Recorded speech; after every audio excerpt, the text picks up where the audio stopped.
Hello students. Part 2 लेकर के आए हैं भाई इस वीडियो में परसेंटेज का। जो प्रीवियस क्वेश्चंस प्रीवियस एग्जाम्स में पूछे जा चुके हैं उनको हम कर रहे हैं। तो बिना किसी देरी के शुरू करते हैं। पहला जो क्वेश्चन है उसमें ए की आय की 10%, बी की आय का 15%, सी की आय का 20% दे रखा है। बराबर है ये तीनों, और उनकी आय का कुल योग 7800 रुपये है। तो बी की आय पूछनी है। बड़ा ही सिंपल सा क्वेश्चन है।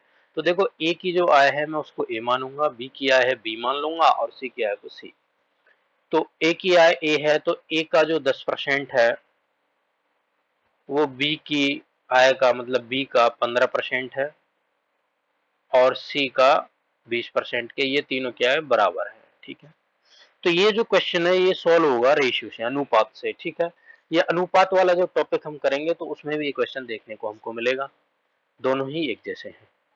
चलो, तो देखो, इसमें अनुपात कैसे निकालेंगे। तो दो तरीके हैं, दोनों मेथड हम करेंगे। इस क्वेश्चन को तो दोनों मेथड से कर सकते हैं, लेकिन किसी किसी क्वेश्चन में जो है एक ही मेथड काम आता है, तो दोनों को जानना बहुत जरूरी है। तो देखो, a इंटू 10% बराबर दे रखा है बी का 15% के, और एक मैं यहां पे ले लेता हूं बी का 15% बराबर दे रखा है सी का 20% के। ठीक है। तो देखो, यहां से जब परसेंटेज को हम हटाएंगे तो नीचे 100 आएगा, यहां भी नीचे 100 आएगा, तो 100 से 100 कट जाएगा। तो आप डायरेक्ट परसेंटेज को भी काट सकते हो। डायरेक्ट यहां से परसेंटेज को हटा दो। ठीक है, डायरेक्ट परसेंटेज मैंने हटा दिया। अब ये 10 और ए हो गया, यहाँ पे बी और 15 हो गया। तो ए बटे बी, ये बी इधर आएगा, यहाँ बचेगा 15 और ये 10 आ जाएगा यहाँ पे। और इसको जब मैं काटूंगा तो आएगा 5 तिया 15 और 5 दूनी 10। ठीक है। यहाँ भी मैं वैसा ही करूंगा, बी और सी आ जाएगा यहाँ नीचे इसके, और यहाँ 20 बचेगा, ये 15 इधर जाएगा तो इसके नीचे हो जाएगा। 5 4 20 और 5 तिया 15, 4/3। तो देखो, अनुपात जो है ए अनुपात बी, जो बटे में हम जो लिखते हैं ना, इसका मतलब ही क्या होता है, अनुपात होता है। ए अनुपात बी जो है वो 3:2 आ गया। ठीक है। ये एक्चुअल वैल्यू नहीं है, अनुपात वैल्यू है, ध्यान रखना। बी अनुपात सी आ गया 4:3। ठीक है। अब देखो, यहाँ पे जो बी का अनुपात है वो 2 है, और यहाँ बी का अनुपात जो है वो 4 है। तो जो ये अनुपात है हमको ये बराबर करना है। अब बराबर क्यों कर रहे हैं भाई, बराबर इसलिए कर रहे हैं ना, जो बी की जो वैल्यू है वो इस क्वेश्चन में सेम ही रहेगी। ऐसा तो नहीं है कि यहाँ पे 2 है यहाँ पे 4 है। आय जो है बी की वो चेंज थोड़ी हो रही है, वो तो कांस्टेंट है ना।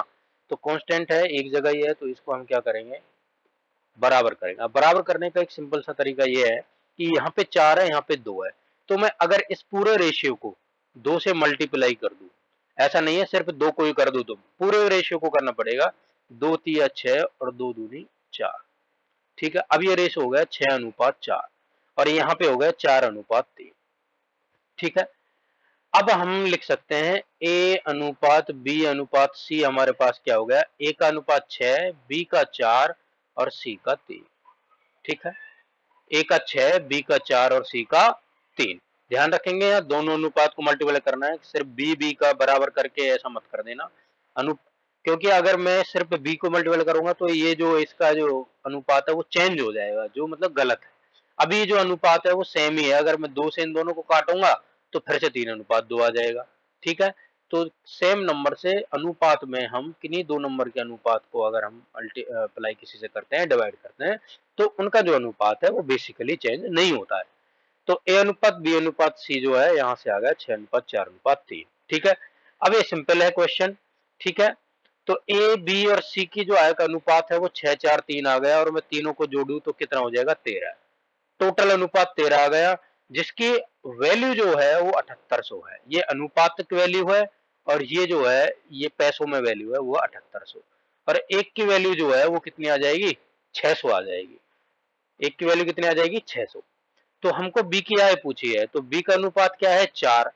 तो जब एक अनुपात की वैल्यू 600 है तो 4 अनुपात की वैल्यू कितनी हो जाएगी, 600 गुना में 4 कितना हो जाएगा, 2400। कितना आ जाएगा, 2400। तो इसका आंसर तो ये हो गया। ठीक है। 2400 रुपये आ गया। अब देखो, जो ये हमने यहाँ पे किया है, इसको एक आसान तरीका है, अगर क्वेश्चन हमें इस तरह से दे रखा हो, जैसे यहाँ पे दे रखा है ए 10, बी गुना 15 और सी गुना 20। तो हम सीधा सीधा इन तीनों का क्या लेंगे, एलसीएम लेंगे 10, 15 और 20 का, जो क्या हो जाता है 60। एलसीएम क्या हो जाएगा 60, और 60 से क्या कर दूंगा मैं, इसको भाग कर दूंगा। तो 60 से जब मैं इसको भाग करूंगा तो ये क्या आ जाएगा हमारे पास, 10 से ये 6 बार, 15 से ये 4 बार और 20 से ये 3 बार। अब जो इनके नीचे जो वैल्यू आई है यही इनकी अनुपातिक वैल्यू है। तो ए अनुपात बी अनुपात सी मैं लिख दूंगा, ये ए के नीचे 6 है, बी के नीचे 4 है, सी के नीचे 3। तो यहाँ से हमारे पास जो इतना झंझट हमने करा था ये हमारा बच गया और डायरेक्ट अनुपातिक वैल्यू आ गई। और बाकी का जो सॉल्यूशन है वो इस तरह से करेंगे, 13 की वैल्यू 7800 और 1 की वैल्यू 600। और अब हम ए की पूछेगा तो ए के अनुपात से गुना करके निकाल देंगे, बी की पूछेगा तो बी की 20 का पूछा है तो 4 गुना 600 2400 क्या हो जाएगा, आंसर हो जाएगा। ठीक है, उसके बाद आ जाते हैं नेक्स्ट क्वेश्चन पे। नेक्स्ट क्वेश्चन में हमको दे रखा है एक व्यक्ति अपने धन का 50% भाग अपने पुत्र को और 30% भाग अपनी पुत्री को देता है, शेष राशि का 80% भाग किसी ट्रस्ट को दे दिया है। ठीक है, अब यदि उस व्यक्ति के पास 16,000 रुपए बचे हों तो उसके पास आरंभ में क्या धनराशि थी। ठीक है, आदमी भला है, उसने 50% पुत्र को दिया है, पुत्री को भी दिया है, और बचा जो है उसका 80% भाग ट्रस्ट को भी दे दिया है। ठीक है, अपनी जो नेक कमाई है उसका उसने 80% ट्रस्ट को भी दे दिया है। तो हमें उसके पास फिर भी 16,000 रुपए बच गए हैं। ठीक है, 16,000 रुपए अपने खर्चे के लिए उसने बचाए हैं। तो अब कह रहा है कि प्रारंभ में उसके पास कितनी धनराशि थी। चलिए, बहुत ही सिंपल क्वेश्चन है। तो हम इस क्वेश्चन में 100 से करेंगे, इस क्वेश्चन को करेंगे 100 से। ठीक है, 100 से कैसे करेंगे कि हम मान लेंगे कि उसके पास 100 रुपए थे। ठीक है, मान लिया, बहुत बढ़िया है। अब देखो आसान है कि धन का 50% अपने पुत्र को देता है। ठीक है, तो 50% जो है, 50% किसको दे रहा है, वो पुत्र को दे रहा है। ठीक है, अब पुत्र को 100 का 50% तो आप जानते ही हो ना, ये निकालना पड़ेगा ये भी। 100 का 50% मतलब 100 का आधा, 50% का मतलब क्या होता है, आधा। तो ये कितना हो जाएगा, 50। दूसरा, उसके बाद वो क्या कर रहा है, पुत्री को दे रहा है, कितना दे रहा है, 30%। पुत्री जो है वो कितना ले रही है, 30% ले रही है। तो 100 का सिंपल सा 30% निकालेंगे तो कितना आ जाएगा, 30। ठीक है, 100 में से 50 तो यहाँ रुपए दे दिए उसने और 30 दे दिए यहाँ पे, और बचा जो है, अब उसके पास कितने बचे हैं, शेष जो है उसको बचे हैं 20 रुपए, और उसका उसने 80%, 20 का 80% कितना होता है, 16। 20 का जो 80% है वो कितना होता है, 16 होता है। शेष राशि का 80% भाग किसी ट्रस्ट को दे दिया। तो 16 रुपए जो है उसने दे दिए ट्रस्ट को। ये किसको दे दिए, 16 रुपए ट्रस्ट को। अब देखो 50 और 30, 80 और 16, 96 रुपए उसने अपने पास से पुत्र पुत्री और ट्रस्ट को दे दिए, बचे कितने, 4। और 4 की वैल्यू जो है हमारे पास उसने दे रखी है एक्चुअल में 16,000। ये तो हमारा भ्रम था, या ये हमने अज्यूम करा था। ठीक है, ये हम सिर्फ मान के चल रहे थे, और एक्चुअल में तो उसके पास 16,000 रुपए बचे हैं। तो 4 की वैल्यू जो है वो 16,000 रुपए है, और 1 की वैल्यू कितनी हो जाएगी, 4,000। और हमने माना था 100, तो 100 की वैल्यू अगर मैं निकालूंगा तो कितना हो जाएगा, 4,000 गुना में 100, और ये कितना हो जाएगा, 4 लाख। कितना हो जाएगा, 4 लाख हो जाएगा। ठीक है, तो 4 लाख रुपए जो है उसके पास प्रारंभ में थे। इसके बाद चलते हैं अगले क्वेश्चन पे।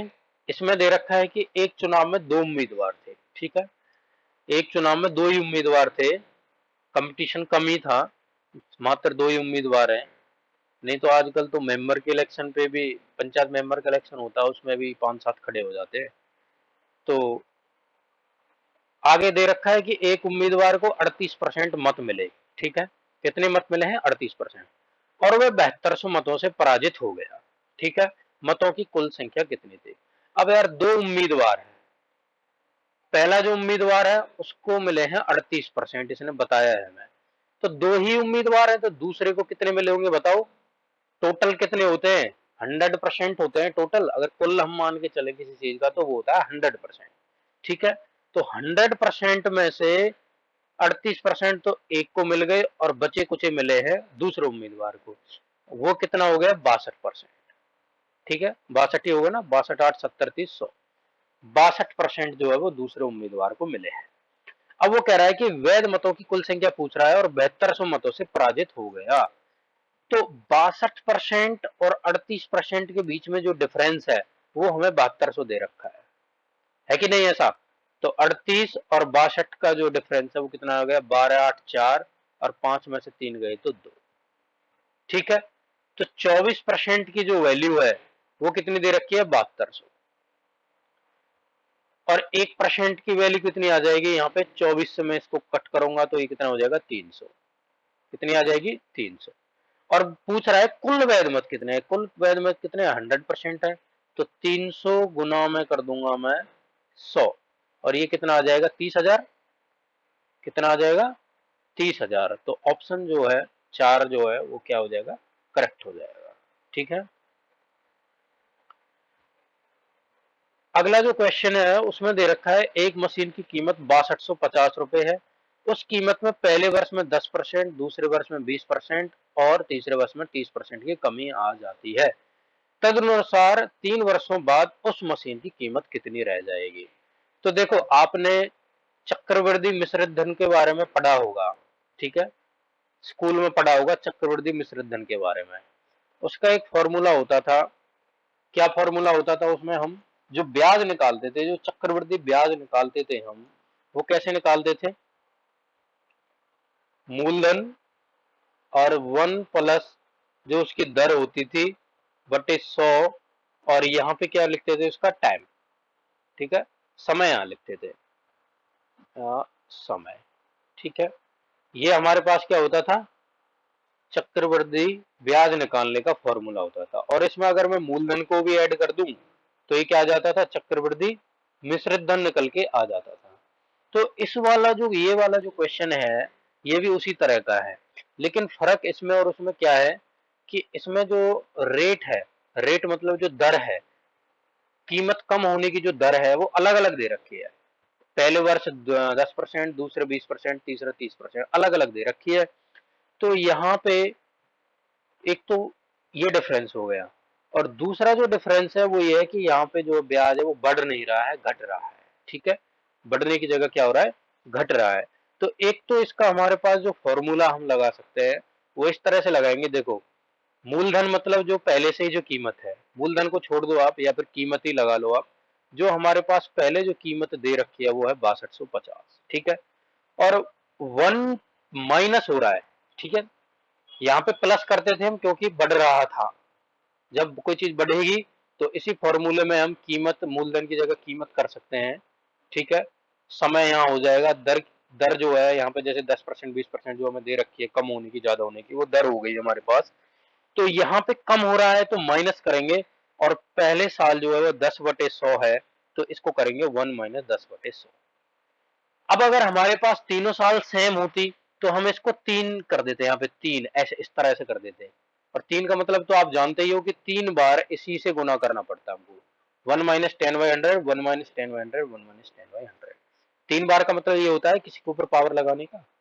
ठीक है, अब देखो यहाँ पे अलग अलग दे रखी है तो वैसा तो करेंगे नहीं, तो अलग अलग रेट से दे रखी है तो अलग अलग रेट से करेंगे। तो ये कितना हो जाएगा? 1 माइनस 20/100 और ये हो जाएगा 1 माइनस 30/100।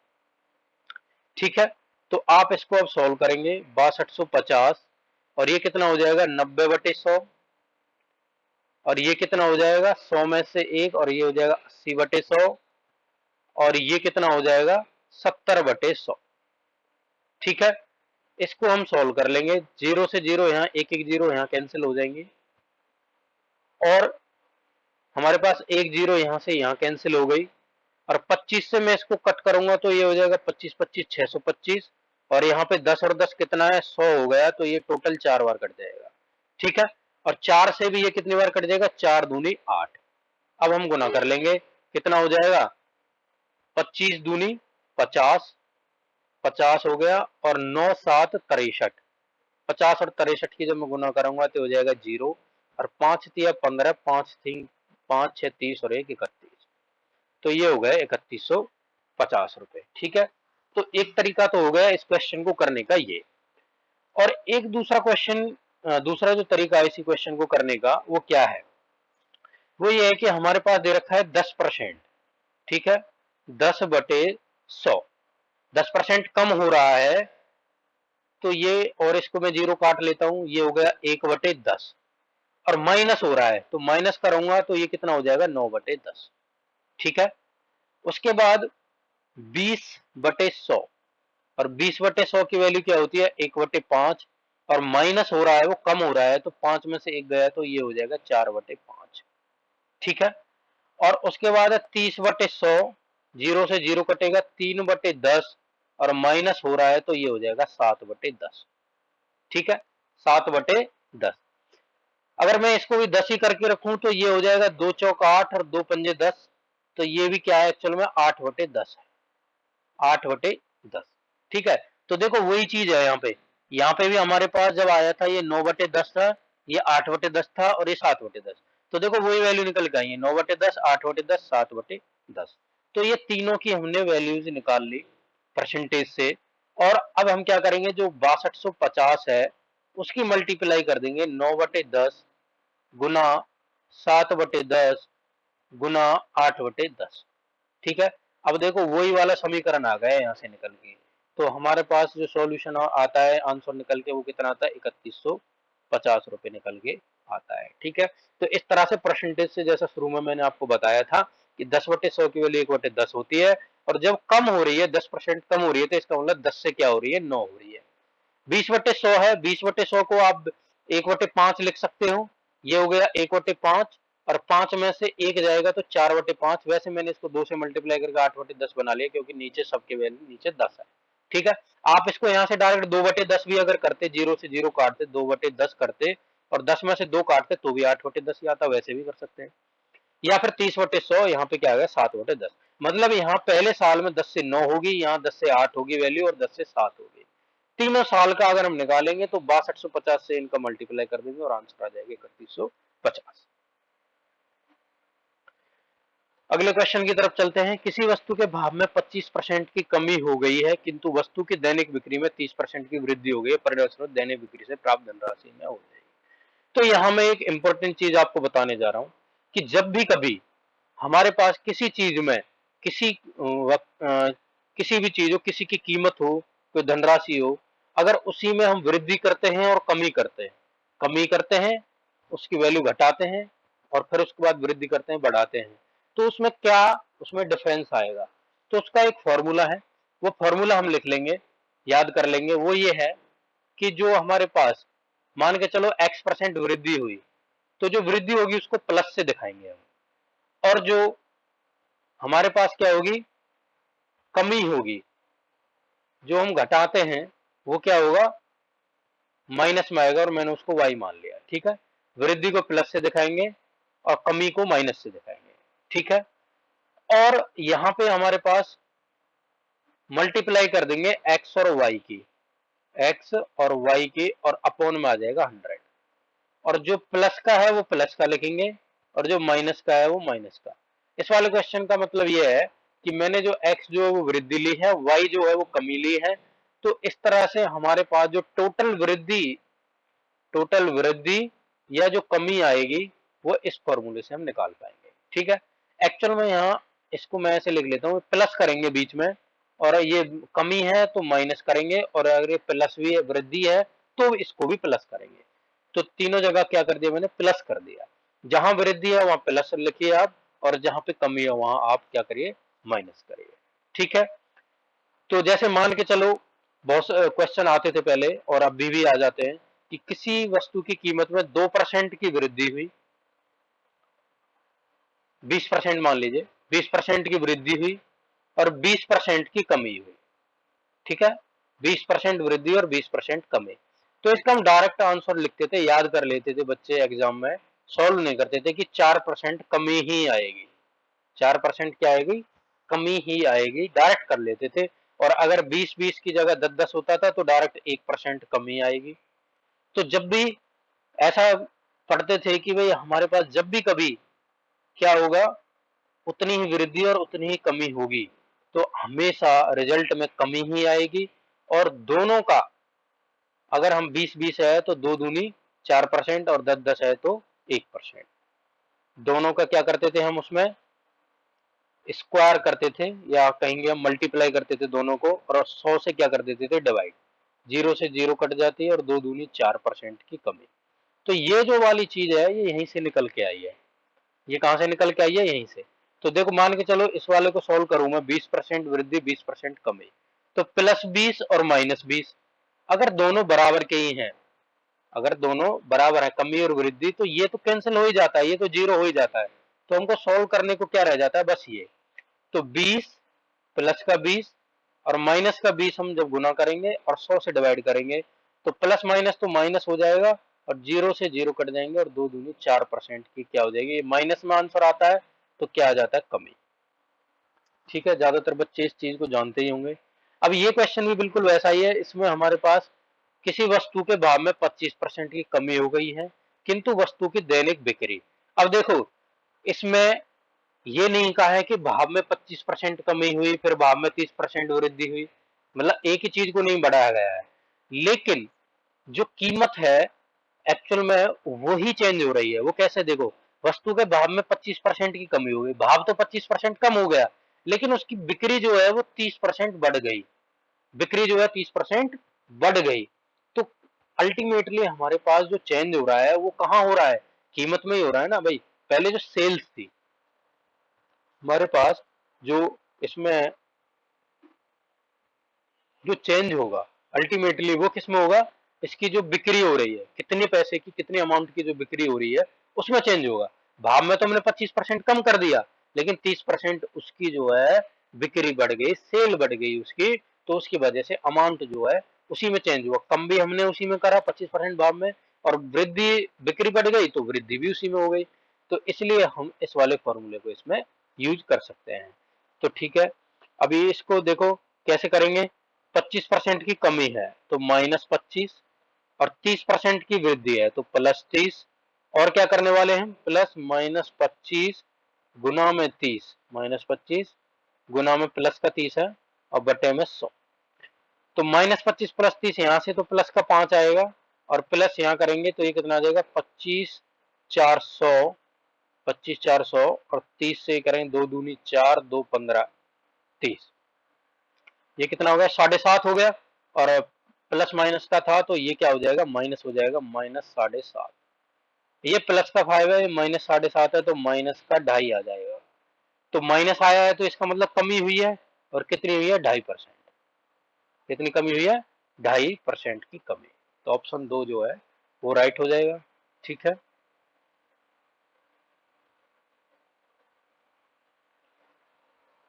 आगे जो क्वेश्चन दे रखा है वो पीछे वाले क्वेश्चन का ही एक फॉर्म है, उसी आधार पे इस क्वेश्चन को सॉल्व करेंगे हम। देखो कह रहा है कि किसी वस्तु के मूल्य में R% की वृद्धि की गई, कितनी की गई? R%, और R% की कमी की गई, R% की कमी है। यदि वस्तु का अंतिम मूल्य 1 रुपये हो तो आरंभ का मूल्य क्या था? ठीक है, ये क्वेश्चन है। तो देखो सबसे पहले इस क्वेश्चन में हम जो दे रखा है, जब R% की वृद्धि और R% की कमी ही होगी, R% की वृद्धि होगी और R% की कमी होगी, तो जो हमारे पास रिजल्ट आता है वो अभी होगी, अभी हमने करा था क्वेश्चन, तो वो होगी कमी होगी। ठीक है, और कितनी होगी?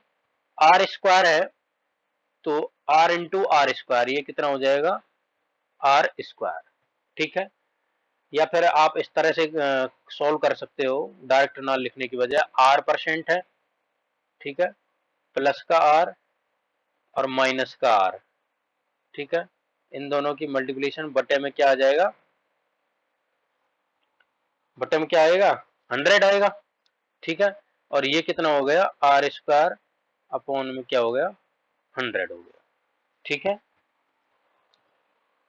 तो देखिए ये आ गया आर स्क्वायर बटे 100%। ठीक है, ये वैल्यू आ गई।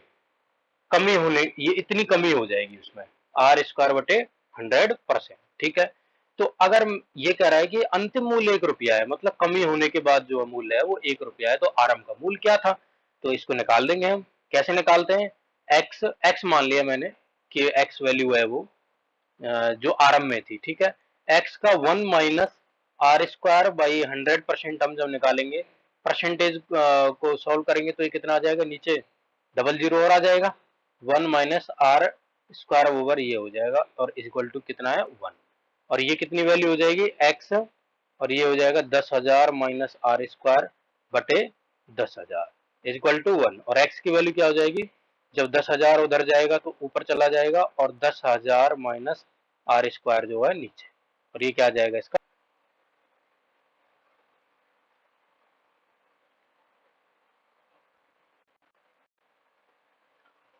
चलिए नेक्स्ट क्वेश्चन है। नेक्स्ट क्वेश्चन दे रखा है कि एक संख्या से 15 घटाने पर वह घटकर 80% रह जाती है, उस संख्या का 40% क्या है। बहुत ही इजी क्वेश्चन है और इसको सॉल्व करने की कोई जरूरत नहीं है, बहुत ऐसे ही आप बस सिर्फ देख करके इसको डायरेक्ट आंसर इसका निकाल सकते हो। वो कैसे, एक संख्या से 15 घटाने पर वह घटकर 80% रह जाती है। घटकर कितनी रह जाती है, 80% रहेगा। अगर उसमें से 15 हमने घटा दिया तो 80% रह जाती है। पहले वो 100% थी, अब 15 उसमें से घटाया तो 80% रह गई। इसका मतलब क्या है, 20% की वैल्यू 15 है। बताओ ऐसा नहीं है तो। भाई जब 15 घटाया तब वो 100 से कितनी आ गई, 80। इसका मतलब 20% की वैल्यू कितनी है, 15। और पूछ क्या रहा है, 40% की वैल्यू। तो 20 से हमें क्या चाहिए, 40, मतलब 2 गुना चाहिए। तो 15 को 2 से गुना कर देंगे तो कितना आ जाएगा आंसर, 30। तो आंसर क्या हो जाएगा, 30 हो जाएगा। ठीक है, उसके बाद नेक्स्ट क्वेश्चन देखते हैं। नेक्स्ट क्वेश्चन में दे रखा है कि दो संख्याएं हैं, तीसरी संख्या से क्रमशः 30% और 37% कम है, दूसरी संख्या पहली संख्या से कितने प्रतिशत कम है। तो जो पहली संख्या है और जो दूसरी संख्या है वो तीसरी एक संख्या से कम है 30% और 37%। तो तीसरी जो संख्या है वो मैं मान लेता हूँ 100। कितनी है, 100।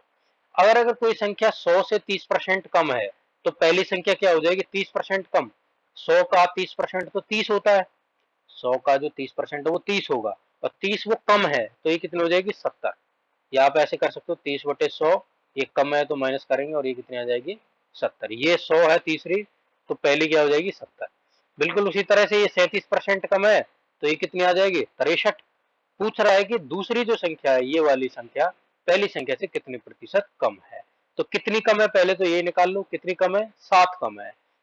7 कम है, किससे कम है, पहली वाली से, तो उसको लिखेंगे नीचे 7/70। और परसेंटेज निकालना है तो गुना करेंगे 100 से, 7×10=70, और 10 से ही कितनी बार चला जाएगा, 10% कम है। तो पहला आंसर हो जाएगा। उसके बाद अगला जो क्वेश्चन है वो है, जब किसी संख्या के 75% में 75 जोड़े जाए तो प्राप्त उत्तर ही संख्या है, संख्या का 40% ज्ञात करें। एक क्वेश्चन अभी जो कराया था बिल्कुल ऐसा ही एक क्वेश्चन है ये। और देखो ये सीजीएल 2014 टायर 1 में आया है। ठीक है, ऐसे क्वेश्चन जो होते हैं स्कोरिंग क्वेश्चन है ये, जिसमें टाइम कम लगता है और स्कोर अच्छा आता है। ठीक है, देखो 75% में 75 जोड़े जाए तो प्राप्त उत्तर ही संख्या है। मतलब अगर मैं किसी संख्या के 75% में 75 जोड़ दूं तो वो संख्या ही आ जाएगी। मतलब 75% से वो 100% मुझे मिल जाएगी अगर उसमें मैं 75 जोड़ दूं। तो इसका मतलब है 75 से 100 मतलब 25% की वैल्यू जो है वो 75 है। तो 1% की वैल्यू कितनी हो जाएगी, 25 से ये 75 करेंगे तो कितना आ जाएगा, 3। और पूछ रहा है 40% की वैल्यू, तो 40 गुना में 3 कितना आ जाएगा, 120। तो चलिए क्वेश्चन नंबर 10 पे चलते हैं। क्वेश्चन नंबर जो 10 है उसमें हमें दे रखा है कि एक आदमी ने अपनी पूंजी का 1/3 भाग 7%, 1/4 भाग 8% और शेष भाग 10% पर निवेश किया है। तो ये कह रहा है कि 1/3 जो भाग है वो दिया है 7%, सॉरी 7% पे, और 1/4 जो भाग है वो दिया है उसने 8% पे, और बचा जो भाग है, शेष जो भाग है, अब देखो टोटल भाग जो है वो, टोटल का मतलब क्या होता है, एक। ठीक है, और उसके जो भाग है 1/3 और 1/4 उसने दे दिए 7 और 8% पे। बचा कितना, एलसीएम निकालो, 12, 12 3 चौक 12 और 4 तिया 12, कितना आएगा, 5/12। ठीक है, 5/12 जो भाग है उसने दिया है 10% पे। ठीक है, तो अगर मैं इनको जोड़ लूं सभी को, ये कितना हो जाएगा, 7/3% प्लस 8/4% प्लस 10×5 = 50, 50/12%। और इसको मैं जोड़ूं तो 3 4 12, 4 7 28, 4 12 3 8 24, और ये कितना है यहाँ पे 50। तो ये टोटल कितना हो जाएगा, देखो 8 4 12, 5 और 1 6 और 2 8 2 10, 102/12%। ठीक है, तो हमारे पास कह रहा है कि उसकी वार्षिक आय 561 है, तो पूंजी क्या है? तो पूंजी मान के चलो वो x है और उसका 102/12%, परसेंट को अगर मैं चेंज करूंगा तो ये कितना आ जाएगा, नीचे आ जाएगा 100 और बराबर आता है वो 561 के। ठीक है, इसको मैं कट करूंगा तो कितना आ जाएगा, ये यहाँ से 51 से इसको काट सकता हूँ मैं, 51 दूनी 102 होता है और 51 एकम 51 बचेगा 5 और 51 एकम 51। ठीक है, 2 से इसको काटूंगा 600 बार, 611 कितने हो जाएंगे, x उधर जाएगा तो ये कितना हो जाएगा, 6600 रुपए। ठीक है, तो ये हो गया सिंपल सा हमारे पास 6600 रुपए। नेक्स्ट है क्वेश्चन नंबर 11, लास्ट हम जो क्वेश्चन करेंगे वो है p का 50%, p का मतलब गुना कर दूंगा मैं 50%, q के 25% के बराबर है, तो p बराबर q का x% ज्ञात कीजिए। ठीक है, तो हमें क्या निकालना है, p बराबर q का x%। तो देखो एक चीज तो मैं समझ में आ रही है कि जो p का 50% है वो q के 25% के बराबर है, p का 50% q के 25% के क्या है, बराबर है। तो आप ये चीज देख रहे हो ना कि मैं यहाँ तो p का ले रहा हूँ q के हिसाब से 2 गुना, ठीक है, तब जाके वो बराबर हो रहा है। इसका मतलब जो q है वो p से बड़ा है, सीधी सी बात है। पहले तो एक चीज समझ लो कि q जो है वो p से बड़ा है, क्योंकि q का 25% ही 50% हो रहा है। कितना बड़ा है, तो 25 और 50 देख लो, ये इससे कितना गुना है, वही तो हमें पूछ रहा है, कितना गुना है, 25 से ये कितना है, ये 2 गुना है। तो इसका मतलब q जो है वो p से 2 गुना है, 2 गुना p है, q की वैल्यू जो है वो 2 गुना p है। अब ये कह रहा है कि परसेंट में, तो परसेंट जो p है वो q का कितना परसेंट है, p जो है वो q का कितना परसेंट है। तो अगर मैं इसको मैं ऐसे लिख दूं q और p को आप यहां ले जाइए, q/2 बराबर p, और इसको मैं लिखूं 1/2 गुना q बराबर p, और 1/2 की परसेंट वैल्यू क्या होती है, 50%। क्या होती है 1/2 की 50%, तो 50% q जो है वो p के बराबर होगा, तो 50% आ जाएगा आंसर। ठीक है, एक तो हो गया ये तरीका। ठीक है, आप इसको थोड़ा सा अगर देखेंगे अच्छे से और प्रैक्टिस करेंगे, समझेंगे अच्छे से कंसेप्ट को, तो डायरेक्ट आंसर आप दे सकते हो, ऐसे सॉल्व करने की जरूरत नहीं पड़ेगी, इसलिए मैंने आपको समझाया। बाकी आप जानते ही हो p का 50%, q का 25%। अब यहाँ पे तो ये सिंपल दे रखा है, थोड़ा टफ भी हो सकता था, तो इसमें p/q, और यहाँ पे जो p है वो 25% और q जो है सॉरी ये कितना हो जाएगा, p के साथ 50% है ना, तो ये नीचे जाएगा। ठीक है, तो यहाँ से 25 दूनी 50, ये को है 1/2, तो p जो है वो q से जो आधा है, q का क्या है, आधा है। आधा मतलब क्या होता है, 50% होता है, तो ऐसे आप निकाल सकते हैं। ठीक है,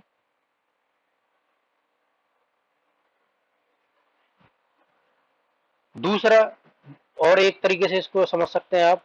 ठीक है, मान के चलो अभी यहाँ हमारे पास इजी दे रखा है 25 और 50, तो इजी दिख रहा है क्वेश्चन, थोड़ा टफ भी हो सकता था। तो उस केस में क्या करेंगे भाई, जो p का 50% है वो q का 25% है, तो हमें यहाँ p के लिए पूछ रहा है, तो p को यहाँ पे अकेला कर दो, p को यहाँ पे आप अकेला करोगे तो p यहाँ अकेला रह गया, और q का 25%, q का यहाँ 25% लिखा मैंने, और 50% जो है वो उधर चला जाएगा, उधर जाएगा तो क्या हो जाएगा, नीचे हो जाएगा, तो 25% से 50% कट जाएगा, तो ये कितना हो जाएगा, 1/2, और 1/2 की 1/2 की परसेंटेज वैल्यू क्या होती है, 50%।